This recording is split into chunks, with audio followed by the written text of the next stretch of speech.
Hogwarts Legacy sold more than 40 million copies, and Warner Bros. Has openly called the sequel one of their biggest priorities. Now, as much fun as the first game was, it wasn't perfect. I think, though, that by taking that foundation and improving on it in a few key ways, they can create a game that is both true to the original and one that ultimately ends up being even better than the first game. So today we're going through 10 things we need in Hogwarts Legacy 2. Alright, for me, it all starts with having a feature that was one of the weakest areas of Hogwarts Legacy, and that is the lack of a true morality system. While we did have a handful of choices throughout the game, few of them seemed to have any major impact on the story. In fact, even the final choice near the very end of the game, it just ends up being a slight cutscene change. It doesn't even seem to matter much to the world around you after making that decision. Pretty much the only choice I can think of that had actual meaning is what you decided to do about Sebastian, whether you turned him in or didn't. Everything else around his questline, though, didn't really matter. All of the focus on whether or not you wanted to learn the unforgivable curses,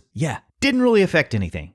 Pretty much nobody in the world seemed to care about a fifth-year student roaming free and just casting the unforgivable curses on anything and everything in their path. Even if you did decide to choose a path of light and not learning the unforgivable curses, well, there weren't really any rewards or benefits to doing that either. Not in the gameplay, nor in the story. Here, I go back to one of my favorite games of all time, Star Wars Knights of the Old Republic, because it absolutely nailed many of these mechanics all the way back in 2003. The morality system there tracks many of your choices throughout the game, everything from conversations to critical plot decisions. This determines whether you lean towards the path of light or the path of darkness. It's a simple scale from 0 to 100 with all players starting the game at 50. Morally good choices push your number up and closer to the light, whereas bad choices will give you negative points. There's even room for the morally gray players who want to follow their own code and ignore the traditional beliefs of the Jedi or Sith. As you move further in either direction, though, the appearance of your character will actually change. Certain abilities become enhanced based on the path you choose. And perhaps most importantly, you actually feel like you're having an impact on the world around you and the characters inside it. Even better, how those characters interact with you changes based on the decisions that you have made. So for Hogwarts Legacy 2, a true morality system with meaningful choices, I think it would add layers of complexity to the sequel that the original really missed. Then we would actually need to be mindful of our choices and our actions, knowing that our decisions could lead to lasting consequences.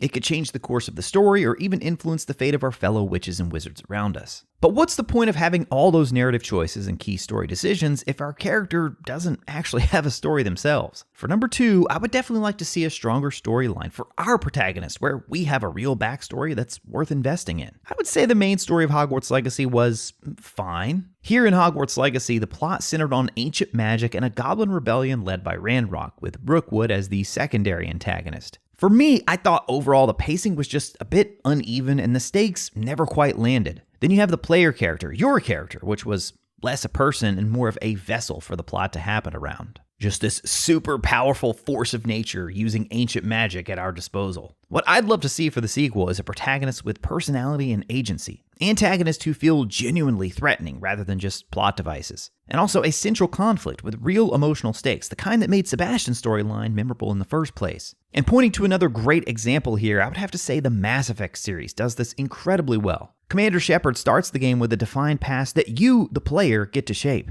Where they grew up, what kind of soldier they became, what defining tragedy hardened them. You pick a backstory at the start, but Shepard is still your Shepard. The choices you make from there shape who they become going forward. And again, how the characters in the world interact with them. That's the kind of foundation that Hogwarts Legacy was missing right from the jump. I think the original really wanted to let players be the witch or wizard they wanted to be, which is ultimately why they went with a near total blank slate when it comes to our character's past. I get that instinct. It's the same reason that every Pokemon protagonist is essentially a silent vessel. But for the sequel, I really hope they lean more on the side of Mass Effect than something like Pokemon. There's definitely room here for more background that would allow the developers to craft even more of an engaging and immersive narrative overall. If our character has a more defined backstory, then that's going to help us to witness the protagonist's evolution, an evolution that would be based on our own choices and decisions throughout the game. Now, speaking of those other characters around us, one of the best ways to bring them to life is what we have here for number 3, a true companion system. While the Harry Potter series is named for the boy who lived, the iconic cast of characters around him also played an incredibly important role in his journey. I would say it absolutely needs to be that way in the sequel for Hogwarts Legacy. We should be able to choose between different characters to accompany us on side quests and join up with specific characters related to the story for main missions. The first game had companions and each had a quest line of their own, mostly. Ravenclaw players notably did not get a dedicated companion quest at all, which was a surprising oversight and most likely something I think was probably originally intended to be there. Even with those that were there, though, the game stopped short of a true companion system where these characters could join you on other missions. In fact, through a few PC companion mods, fans have found lines of dialogue that strongly suggest this was originally part of a plan. I think it's pretty clear that a fully fleshed out companion system was there at one point in Hogwarts Legacy. Now, at the same time, I don't believe it should be required for players to have a companion on every single quest. After all, there are some of us who enjoy tackling missions as a lone wolf, but there's really no denying that a companion system would help build the immersion of the world and also start to make these characters feel even more like our own versions of Harry, Ron, and Hermione. Then if they're able to combine this with the choice and morality features that we discussed before, we could see our companions growing alongside the main character. Maybe they can even gain new abilities or open up unique storylines based on what we choose. Again, one of the strongest parts of the original game was Sebastian's quest line. It's the one relationship that the game really invested in. Even with Sebastian, though, there wasn't much of a branching narrative until the very end. I never felt like that we could actually make an impact to change something about our relationship with him throughout the game. No matter what we chose to do, he was clearly going down the dark path that he ended up taking. What the sequel needs is Sebastian-level depth across all the companions plus consequences. Friendships that develop based on our choices. Companions who have opinions about what we're doing, who voice those opinions and even have branching narrative depending on how you respond to them. Now, another key component to help building those relationships is what we have for number 4 on our list, and that is giving players more time to actually live life as a student. Look, as much as I loved getting to freely roam the Scottish Highlands at any time, and I do hope that the free roam aspect is still there in the sequel, I definitely think we need more of the student life in Hogwarts Legacy 2. In some ways, you could say that was the main selling point for many people with the first game. The marketing was built almost entirely around the fantasy of attending Hogwarts. Those of us who grew up in that world and wanted to go back to live our life as a student at Hogwarts, that's what it promised. And I would say in the early hours of the game, it came very close to delivering that. You went to classes, you met teachers, you explored the castle. Honestly, it felt incredible. Then somewhere around the 10-hour mark, the game just kind of stopped being about school. I have to give another shout out right here to the mod community because they've done some incredible work trying to fix this on PC. There are schedule mods, immersive class mods, daily routine overhauls. The fact that these are some of the most popular mods for the entire game, I think tells you all you need to know about what fans really want to see from this. For the sequel, the school has to feel like a school, NPCs with actual schedules, classes that happen on a recurring basis, seasonal events that shape the school year, a day-night cycle that actually means something. Here, I also need to shout out another Harry Potter game, Harry Potter Magic Awakened. I played quite a bit of that. Unfortunately, it never really took off here in the US. I'll say that it turned out to be a much better game than I was ever expecting going in. And one of the things that they did really well is that it really helps you to feel like you're a student. Classes were a key part of the experience and always available for the player. You could choose to take them alongside NPC classmates, or you could invite real-world friends as well. Rather than having the classes at a set time of day, they were open to the player at any time. Now sure, Legacy had some good ideas for the classes, but most of them ended up being just a one-time experience. Even the extracurricular activities like the Summoner's Court minigame weren't repeatable after completing the mission that corresponded with it. I think Avalanche should really lean more into that student life with Hogwarts Legacy 2. And one of the best ways they could do that is with a real house point system where you're going to make progress towards winning the House Cup, something that you actually accomplish through your actions rather than just having it be a story element that happens automatically. Okay, so that one was all about what happens during the school day, but for number 5, I want to talk about everything you do at Hogwarts when you're not in class.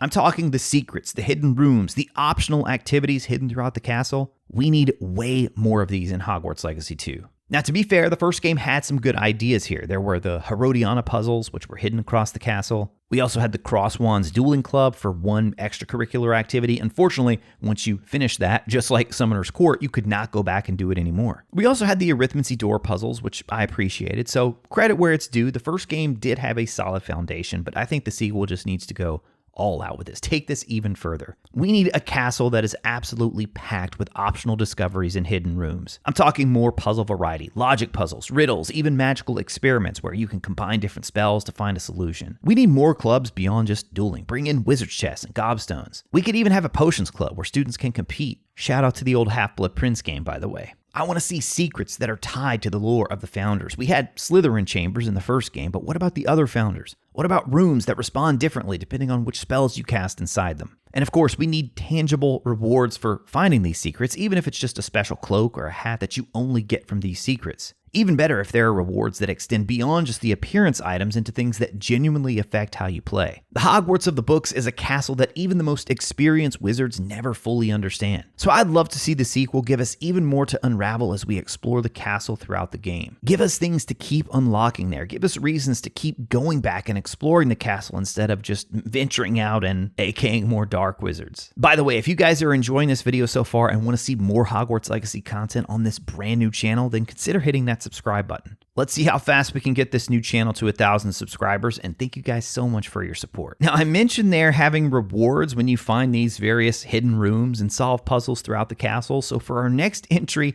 I think we need to talk about the loot and gear in Hogwarts Legacy 2, because it absolutely has to be improved here. The first game had so many different caves and hamlets to explore, and many of those areas included treasure and loot, but rarely was it actually rewarding. You'd frequently find yourself opening loot that was actually lower in level than what you already had. These extra items typically didn't serve much of a purpose. You could sell them in Hogsmeade and even use the enchanted loom and the room of requirement to enhance certain abilities, which on paper all sounds great. For me though, I found that the game just didn't really present many scenarios where these upgrades were even needed. Once I saw that this was a thing, I was fully expecting to run into certain areas where we're going to need to focus on specific pieces of gear that are going to help you complete that section. And while I appreciate the numerous cosmetic options, the game really missed having a few standout items that you could only get in certain locations. Games like Dark Souls have mastered this, but they also have the benefit of letting the player wield a variety of weapons. Of course, in the wizarding world, we're mostly limited to just a wand. This is one of those areas where I think Avalanche would need to think outside the box to figure out ways to make the loot more rewarding overall. The wizarding world does have a few iconic items that I would say they could use for inspiration. You've got the Sword of Gryffindor, the Resurrection Stone, the Cloak of Invisibility, the Philosopher's Stone, the Mirror of Erised, and I'm not saying they need to use all of those items specifically, but hopefully the idea behind those items could give them the freedom to create some of their own unique things that, I don't know, maybe affect some of our ancient magic abilities. That being said, even cosmetics I think can be rewarding if handled properly. And the best example I would give here is the Daedalian Keys questline. That was the path for unlocking the Relic House uniforms. One of my favorite cosmetics in the game, by the way. For number 7, I want to address something that I don't think I've seen come up enough in conversations about the sequel. And it's kind of two different components here wrapped into one. I think we need deeper combat, but also a lot more enemy variety. Now, don't get me wrong here, combat in Hogwarts Legacy was so much fun. It was one of my favorite parts of the game. Watching your character chain together spells for the first time was really impressive. The whole flashy spell combat system, by far one of the most praised mechanics from the entire game. But here's my biggest issue. By around the, 15 to 20 hour mark, somewhere in there, you were essentially fighting the same enemies in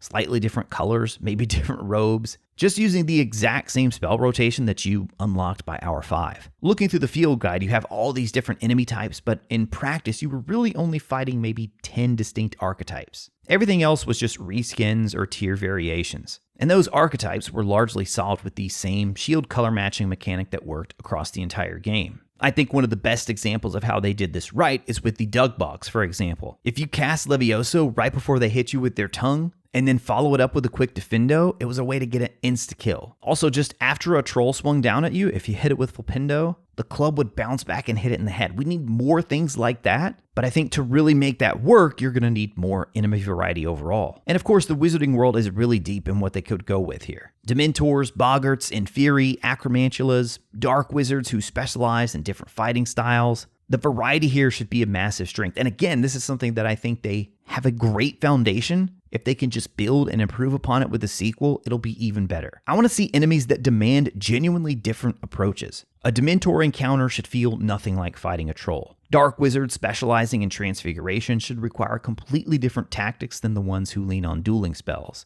Oh, I'd love to see more boss fights as well, and boss fights that push us beyond those same patterns that we saw repeated in the first game. Now, I would say what could take all of this and elevate it even more to make it even better would be if there wasn't just one set way to do all these things, something that encouraged experimentation. Less of the paper, rock, scissors gameplay that we see in something like Pokemon, and more of the freedom of combat that we see with something like Dark Souls again. And I would say all of this pairs really well with the next entry on my list. For number 8, we need more spells in Hogwarts Legacy 2. Again, combat was super fun. It would be awesome to see them build on that core mechanic by adding spells like Aguamenti, Incarcerus, Obliviate, and I'm sure there are plenty of others that you could think of. Of course, the one that would be at the top of many of our lists is, without a doubt, the Patronus Charm. Avalanche made an incredibly smart move with the first game by allowing players to link up their Wizarding World account, which gave us the option to bring over our house and wand from the website. Imagine if they took this a step further in the sequel by bringing over our Patronus as well. Of course, this would be more difficult to pull off because there are so many Patronus options. Fortunately, they all serve the same purpose, but they would need to slightly differentiate the animations to represent the animal. Now that I think about it though, Hogwarts Legacy does have quite a few creature animations already thanks to the ones in the game.